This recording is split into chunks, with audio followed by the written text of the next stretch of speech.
ఏ నందినగర్ నివాసంలో అయితే పెద్దలు గౌరవనీయులు కేసీఆర్ గారు తెలంగాణ వచ్చుడో లేక కేసీఆర్ సచ్చుడో అనే ఒక విప్లవాత్మకమైన నినాదాన్ని ప్రాణ త్యాగానికి కూడా సిద్ధమై మరి తన పదవికి రాజీనామా చేసి నందినగర్ నివాసమే వేదికగా రాత్రింబవళ్ళు ఏ ఇంట్లో అయితే తెలంగాణ మేధావులు, తెలంగాణ ఉద్యమకారులు, తెలంగాణలో ఉండే రకరకాల వర్గాలకు చెందిన ప్రజలతో రాత్రింబవళ్ళు సమాలోచనలు జరిపి వాళ్ళ గోసార్థం చేసుకొని రాజ్యాంగబద్ధంగా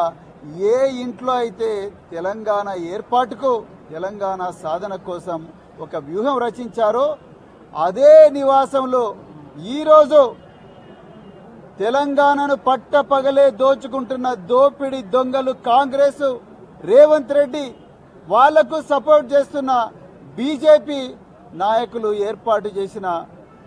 కుట్రతో ఏర్పాటు చేసిన సిట్టు పోలీసులు ఇలా కేసీఆర్ గారిని విచారిస్తున్నారు. ఇది తెలంగాణ చరిత్రలో ఒక గొప్ప బాధతో దుర్దినం, బాధతో నిజంగా తల వంచుకోవాల్సిన